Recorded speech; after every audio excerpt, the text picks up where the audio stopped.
El éxito.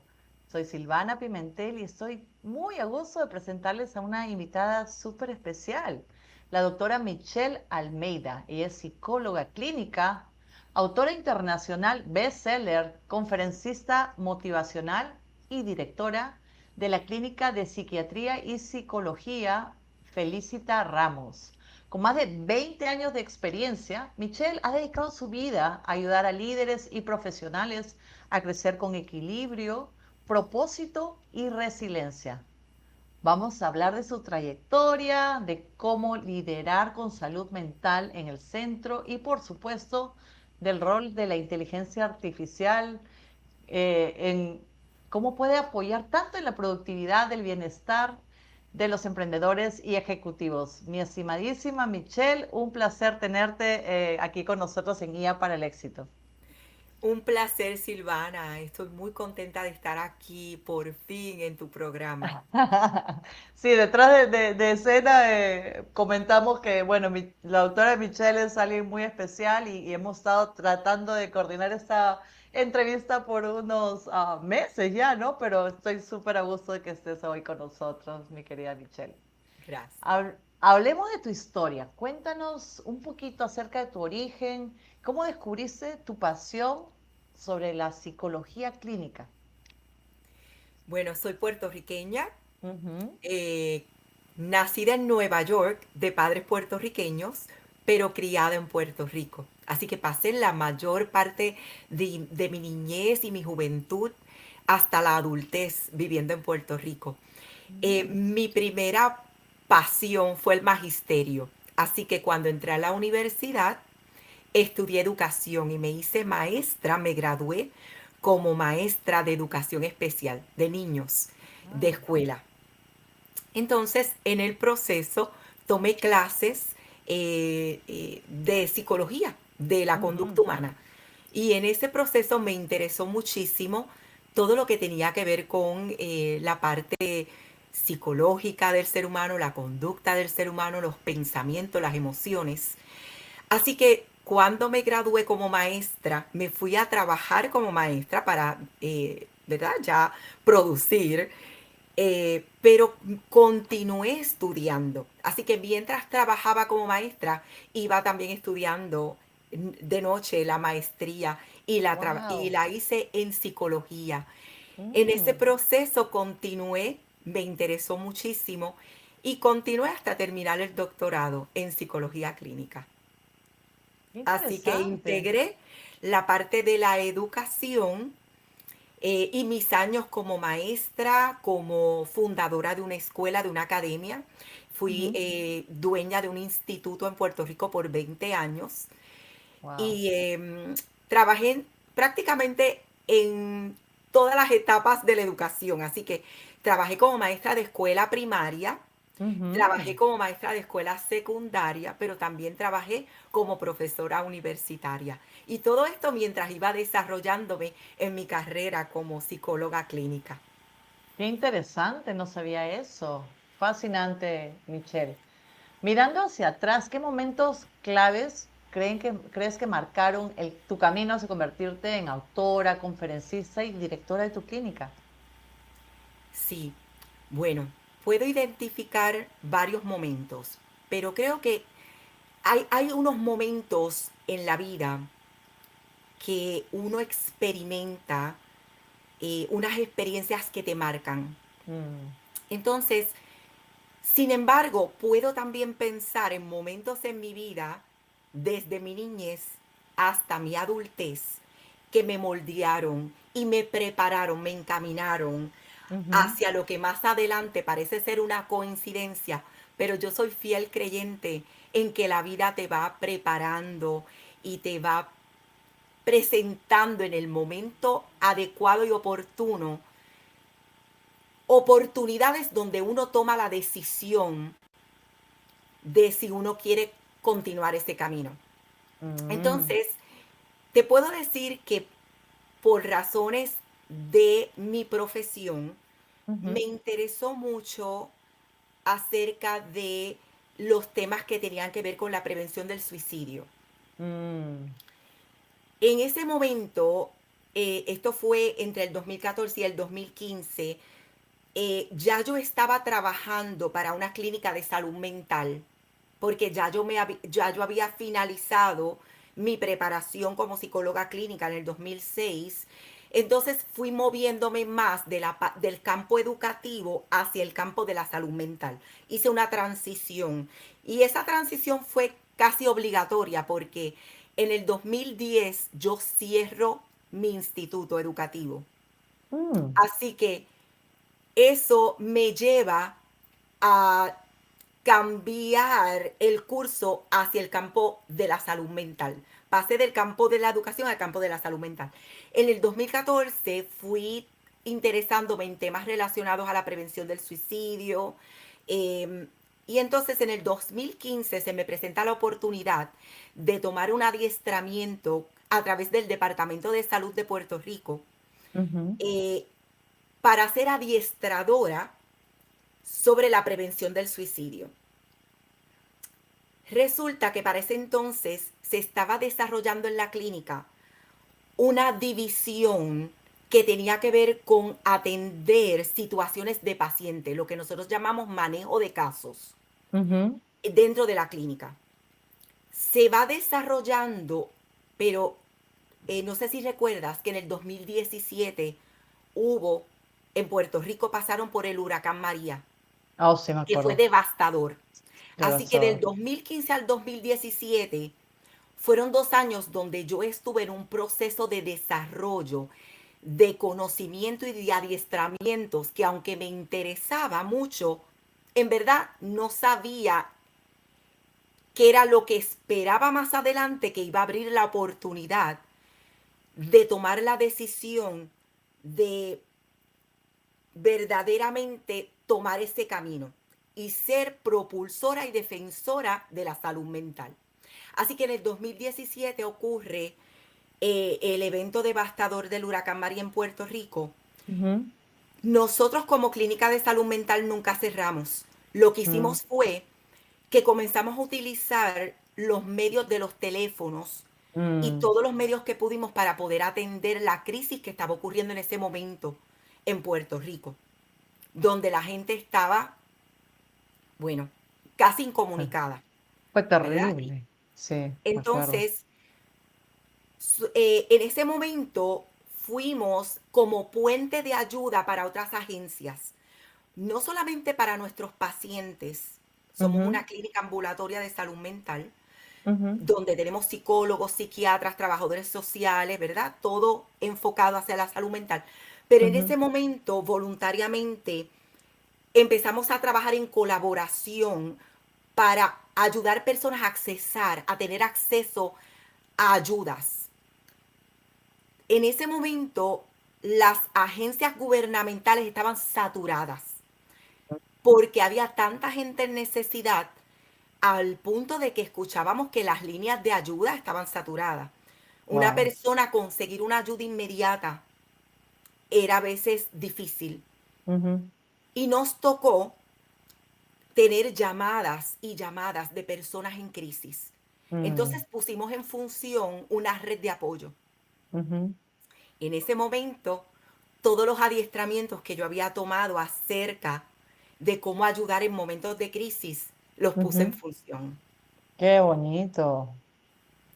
Mi experiencia, más mi experiencia trabajando en talleres, Ujú, con mujeres, colaborando con organizaciones como AARP, ujú. organizaciones como la Federación de Hispanos y otras organizaciones sociales de ayuda y de impacto social, me dieron unas experiencias que yo quería plasmar en un libro porque entendía que yo tenía un mensaje especialmente dirigido para la mujer. Ujú. Así que ya yo había escrito un borrador desde hace años, yo venía escribiendo un borrador, pero nunca pensé que iba a ser un libro, sino Ujú. que más bien era como un libro donde yo plasmaba mis ideas, mis reflexiones. Yo siempre desde pequeña tuve la costumbre de hacer journaling. Oh, qué bonito, eso es Yo súper tenía bueno. diarios desde pequeña. Mi primer No. diario me lo regaló mi mamá cuando yo era Oh, niña y me encantaba escribir. Así que Ujú, te puedo decir, dentro de mi formación de la niñez, yo fui una persona inclinada mucho hacia las artes, hacia la ujú, escritura, al punto ujú. de que yo participé de obras teatrales, así que yo Mira. llevo también esa parte artística dentro de las venas, que pensaba incluso que iba a ser actriz de Wow, novela una y caja de televisión. Pandora, Michelle. Hasta Cantante, yo actriz. imitaba a la famosa vedette puertorriqueña Iris Chacón. Me encantaba pararme Oh, frente al televisor, cantar sus canciones, bailar e imitarla.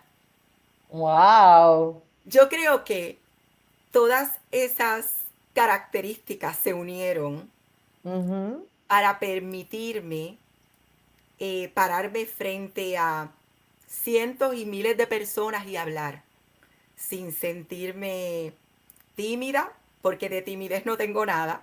mm, Quizás todas esas características me ayudaron en el proceso. Y un día conocí una persona, a Sandy Masori, en una ujú, actividad. Ella promueve el que las personas escriban su libro, su mensaje. Y la conocí en un grupo que fui a Houston, no, a San Diego, California. ujú. Fui a una actividad en San Diego, California, y allí la conocí otras personas, autores de libros, y me motivaron y sencillamente tomé la decisión y dije, este es el momento, es ahora o nunca. Mm, Eso fue en el 2017. Y en el ujú. 2018 saco el libro y el libro se va bestseller. Wow. Lo saco en la versión inglés, siendo mi idioma Ujú, español, lo saco en la ujú. versión inglés. Entonces se va bestseller. Más adelante Sandy Masori me dice, ¿por qué no lo hacemos en español? Y para ese entonces ya yo había pensado que yo quería añadir otras cosas en el libro que me hubiera gustado añadirlas cuando lo escribí por primera vez y no Ajá. lo había hecho. Así que lo que hice fue que actualicé la información en el 2021 Ujú. y saqué la versión en español titulada La supermujer al cargo, cómo proteger tu cordura y tener éxito en la vida. Y ahí Qué entonces lindo, qué hablo. buen título, porque eso es un tema súper importante y relevante hoy en día. Entonces ahí aprovecho y hablo de algunas de mis historias, de las experiencias que tuve mientras estuve trabajando como manejadora de caso de crisis, ¿verdad? De distintas crisis, incluyendo crisis suicida, de Mm, conducta suicida. Y mm. así es como surge el libro, así es como surge mi interés hacia este tema y se van abriendo puertas y oportunidades en las cuales fui eh, entrando por esas puertas hasta hoy en día que hago una campaña educativa para toda la comunidad hispana acerca de la prevención del suicidio y también sobre la prevención de la violencia doméstica. Ambos son temas tan críticos, importantes, y me gustaría ahondar, profundizar un poquito en ambos. Empecemos con el tema de la prevención del suicidio. Hoy en día, con tanta influencia de social media, realmente es una bomba de tiempo. Mucha gente está sufriendo por temas depresivos fuertes y a menudo la gente no sabe al respecto. Y me gustaría tu opinión, bueno, tu opinión calificada, pues, porque tú eres doctora y es especialista en este tema, de qué hacer, cómo podemos ayudar a una persona para salir de esa situación de depresión, desde el punto de vista no del punto de vista médico, ¿no? Porque, pero para cualquier persona, si tiene un amigo, si tiene una familiar que crea que está atravesando un momento difícil, ¿qué podemos hacer? Lo más importante es la comunicación, el que nos Mm, acerquemos a las personas y les preguntemos. Me ujú, gustaría aclarar algo bien importante con relación al término depresión. La depresión es una condición, es un diagnóstico clínico, es una mm, condición clínica. Y muchas veces utilizamos el término depresión como si fuera equivalente a estar triste o a estar down. ¿verdad? Y lo Mm, ujú, utilizamos, a veces escuchamos personas decir, es que hoy me levanté como deprimida o deprimido. mm, mm, La realidad es que tenemos que tener claro de que dentro de las emociones del ser humano es normal sentirnos a veces tristes o aburridos o hay personas que dicen es que me siento desanimado, desanimada. Bueno, esos son, ¿verdad? Emociones naturales del ser humano porque ujú, vivimos distintas experiencias y mm, hay experiencias que pueden afectar nuestras emociones a ese punto. Pero de decir acuerdo. que tenemos depresión, la depresión debe ser diagnosticada por un profesional de la salud mental, o por lo menos un profesional de la salud, porque un Ujú, médico primario puede dar un diagnóstico también de depresión. ujú, Así que eh, lo más importante cuando observamos que una persona allegada a nosotros, o un compañero de trabajo, un hijo, tu esposo, tu esposa, alguien con quien normalmente compartes y observas que la persona se ve triste, se ve aislada, la persona comienza a aislarse, parece que la persona le pasa algo, porque cuando es una persona llegada, nosotros tenemos ya un conocimiento de cómo la persona se conduce normalmente, ¿verdad? ujú, Cuando ujú. empezamos a observar que hay cambios significativos en la conducta de una persona, lo más importante es que nos acerquemos y le preguntemos a la persona, he observado, siento que algo te pasa, me gustaría saber, ¿te pasa algo? ¿Te puedo ayudar? ¿Hay algo en el que te pueda ayudar? Verdaderamente me interesa saber si necesitas ayuda. Entonces, es bien importante que cuando preguntemos, nos hagamos silencio y nos Mm, dediquemos a escuchar. Hagamos lo que llamamos una escucha activa, mm. que hagamos contacto visual, que la persona se sienta verdaderamente escuchada. Yo sé que dentro de nuestra cultura hispana Ujú, nos sentimos tentados a inmediatamente dar consejos, utilizar ejemplos, utilizar frases cotidianas para levantar el espíritu de otra persona. Pero cuando una persona está pasando por un momento difícil, la persona lo que quiere es que lo escuchen sin juzgar. wow, qué importante es eso. Así que ese es el primer paso, es Ok. dedica tu presencia, que Mm, la persona sienta que verdaderamente estás acompañando en ese proceso de escuchar. Entonces, dependiendo de qué es lo que la persona te presenta, si sospechas que la persona está pensando en hacerse daño, pregúntale directamente. Es un mito que cargamos en nuestra sociedad pensar que si le preguntamos directamente a la persona si está pensando en hacerse daño, que le estamos poniendo la idea en la cabeza o en la mente. Eso es mm, un mito. mm, Eso no es cierto. ujú, Persona que no lo ha pensado, no hay manera que tú se lo pongas en la mente porque le vas a preguntar. claro. Y un dato importante es lo siguiente. La persona que está pensando en hacerse daño o en quitarse la vida, si le preguntas, es muy probable que te lo diga. Pero tienes que preguntarle sin juzgar, Mm, dando tu presencia y, y tu presencia sin juicio. Así que esa es la manera, ¿verdad?, de preguntar. ¿Cómo ayudamos? Vamos a escuchar, vamos a acompañar en el proceso. Y si la persona necesita ayuda, conseguirle la ayuda a la persona, la ayuda que necesita. Incluso acompañar a esa persona en el proceso de conseguir ayuda. Para que la wow. persona se sienta que está siendo apoyado. Sí. Ahora, si la persona verbaliza que se va a hacer daño, que está pensando en hacerse daño, hay que buscarle ayuda inmediata. Y una ayuda inmediata puede ser llamar al 988. El 988 es la línea de Lifeline que Ujú. hay profesionales que están adiestrados 24 horas al día, 7 días a la semana, para tomar una llamada y poder identificar si verdaderamente esa persona se encuentra en riesgo y en peligro. Acompañarlo todo el tiempo porque si está tan vulnerable es muy peligroso dejarlos solos, ¿no? Siempre es. Correcto.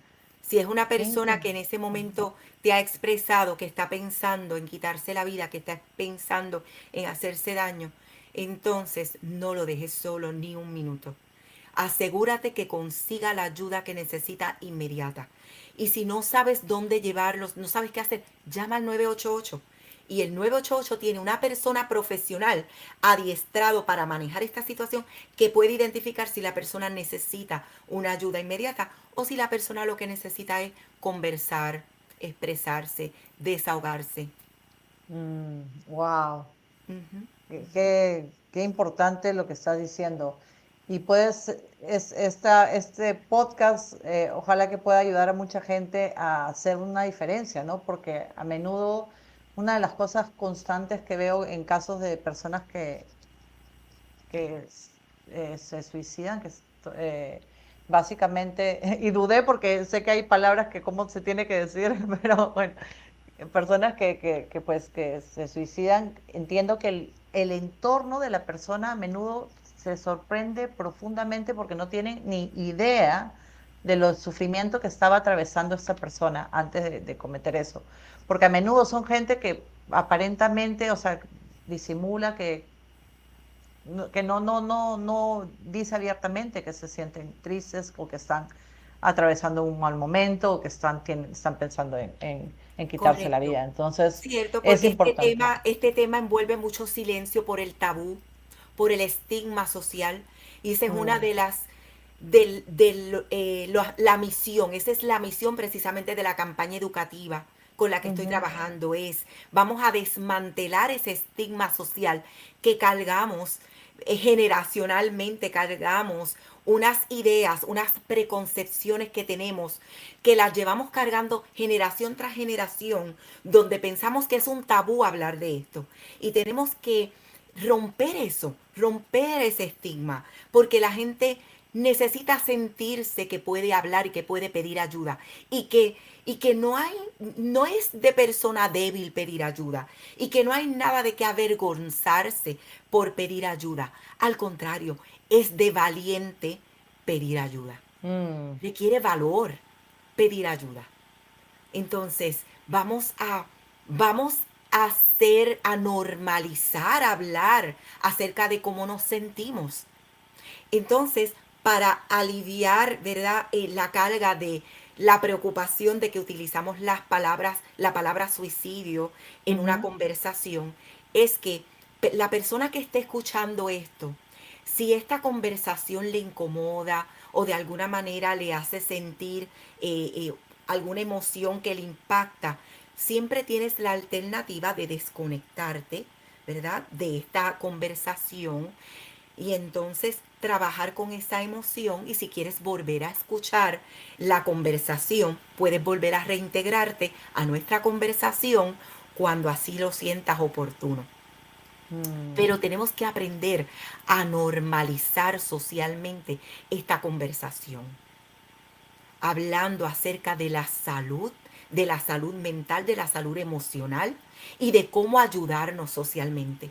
Porque si nos limitamos a hablar sobre la conducta suicida abiertamente, entonces estamos limitando el acceso a ayudar a las personas y a que las personas comprendan que podemos tener esta conversación. Wow, absolutamente.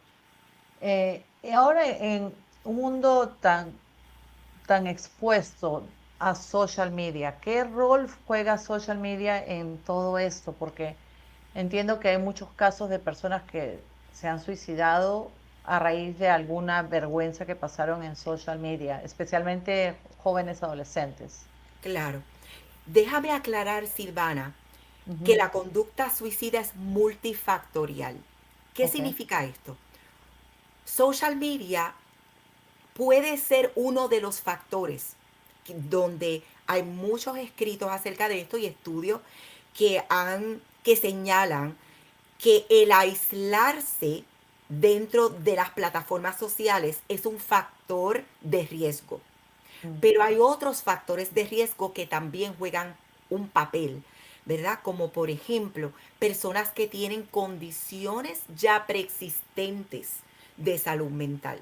Personas que ya sufren de condiciones como depresión, ansiedad, o sea, hay otras condiciones, alcoholismo, adicción, bipolaridad, o sea, condiciones preexistentes de salud mental que no están siendo tratadas sin Mm. tratamiento, ¿verdad? Porque una persona, por ejemplo, que está sufriendo de adicción y no está dentro de un tratamiento para manejar esa condición, entonces se unen otros factores, Y como entonces, ajá, personas que tienen alguna condición médica no tratada van a estar correcto, más expuestos a conductas suicidas. correcto, exactamente. Personas que tienen condiciones persistentes, personas que también han tenido intentos suicidas previos, Mm. están en alto riesgo. Así que tenemos muchos factores que entran en juego. Personas como por ejemplo cuando estaba contando la situación del huracán María en Puerto Rico. Mm. Personas que de momento enfrentan una situación trágica. Perdieron sus casas. Perdieron sus casas, se le muere un familiar Mm. inmediato, pasan situaciones traumáticas, también son situaciones que ponen a la persona en alto riesgo. Mm. Detonantes, ¿no? Son exactamente.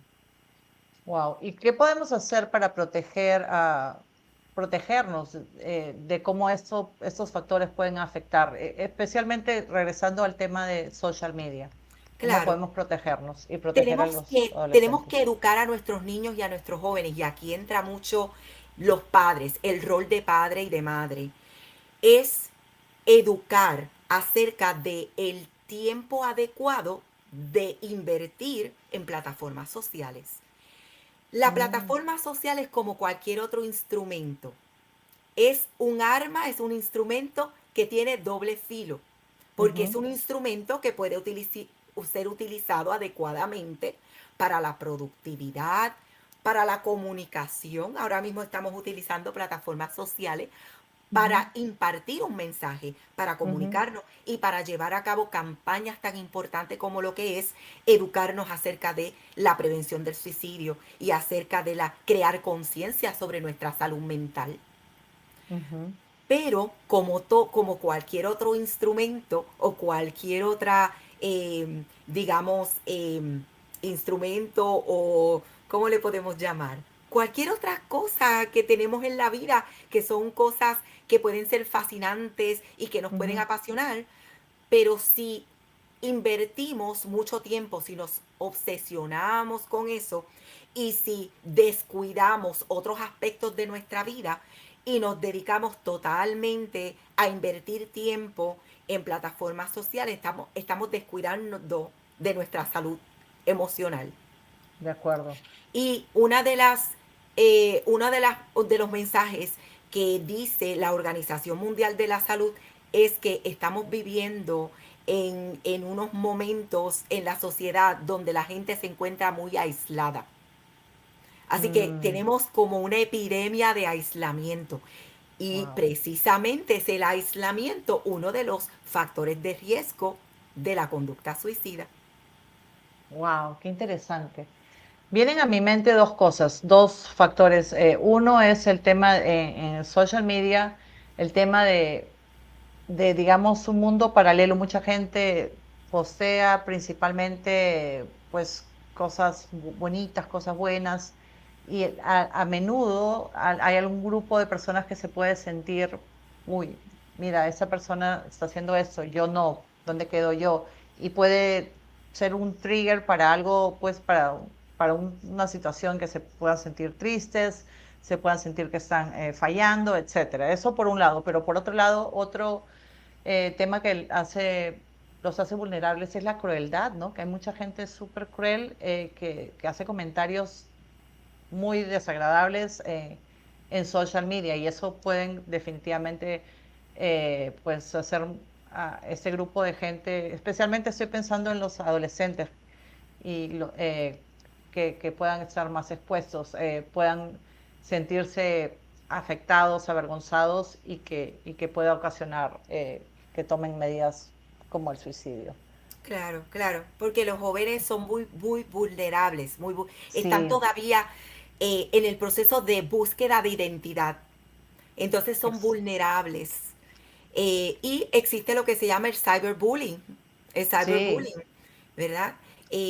Yo estuve hace poco en una conversación donde estaban hablando sobre el bullying en las escuelas y en los medios sociales. ujú, Entonces, hay una campaña, estaba participando como escucha, no dentro de la campaña como tal, sino participando, escuchando un panel acerca de profesionales que están hablando de esto. ujú, Y habían padres en esta conferencia, muchos padres. Entonces me di cuenta, observé que se habla mucho acerca de las personas, los jóvenes, cuánto se están afectando por el cyberbullying, porque ocupan mucho de su tiempo en estar metidos en las plataformas sociales y cómo mm, esto está afectando, ¿verdad?, a nuestros jóvenes. Lo que nunca escuché en todo el momento que estuve, ¿verdad?, escuchando a padres, dialogando y a los profesionales, es que el bullying, la persona que está haciendo bullying está enferma. mm, Y aunque es difícil a veces, es fácil, bueno, digo fácil entre comillas, ¿verdad? Esto es una expresión. Es fácil tener mucha empatía con las víctimas de cyberbullying.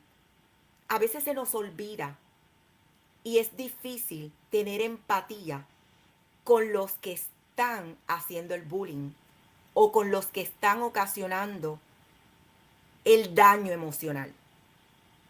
mm, Lo que nuestra sociedad no todavía no está en un proceso de, creo yo, de entender es que tanto la víctima como el agresor necesita ayuda. wow, qué Tenemos que cierto. desarrollar una conciencia de que sí es cierto que hay muchas personas afectadas y necesitan ayuda porque han pasado distintas experiencias Ujú, donde han sido víctimas. Hablamos de los sobrevivientes de la violencia doméstica, mm, hablamos de los sobrevivientes de la violencia sexual, mm, hablamos de las personas que pasan cyberbullying y eso está muy bien.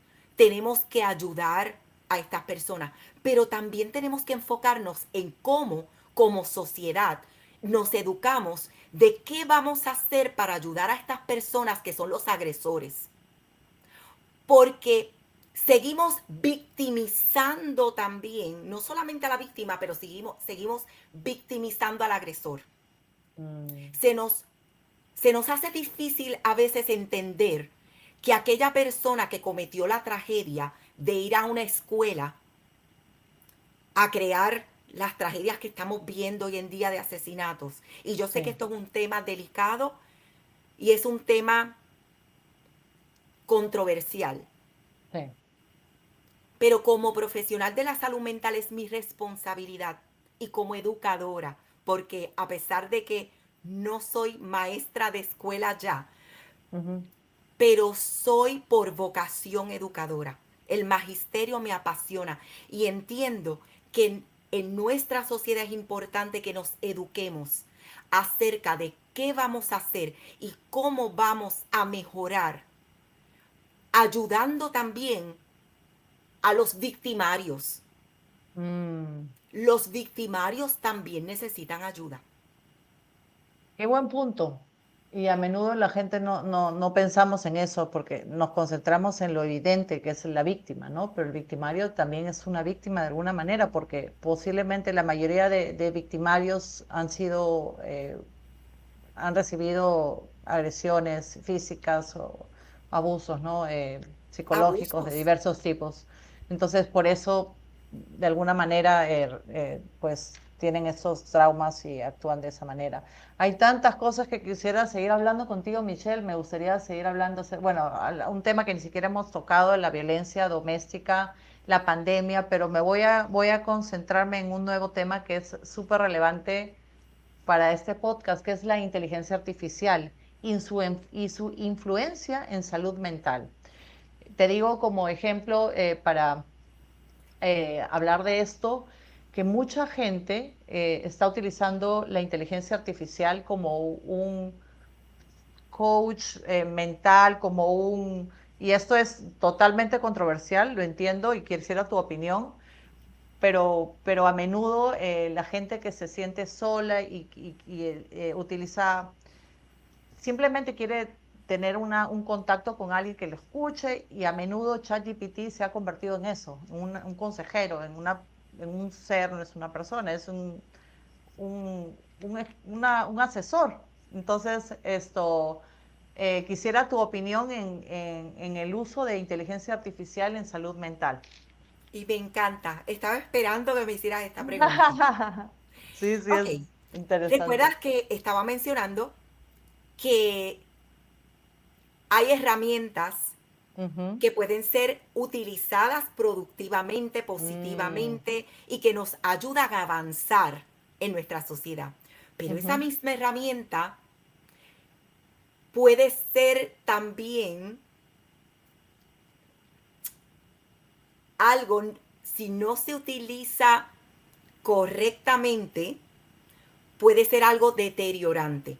Mm, Entonces, cualquier persona que desee puede entrar y googlear todas las personas que han sido admitidas en hospitales psiquiátricos por delirios generados porque han aislado y se han sumergido en ChatGPT o para vamos a no mencionar, ya, ok, vamos una en herramienta inteligencia de artificial inteligencia artificial, vale. y han utilizado inteligencia artificial para conseguir contacto humano, Mm, para conseguir empatía, para conseguir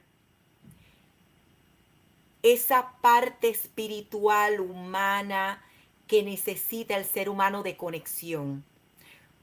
Pero la conexión con la inteligencia artificial es inteligencia artificial.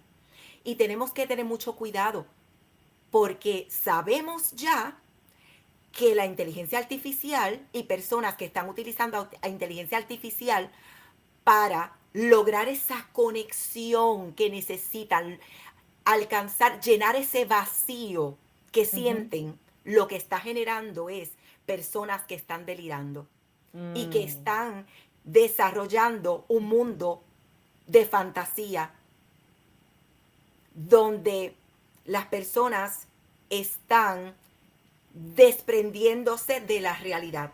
mm, Y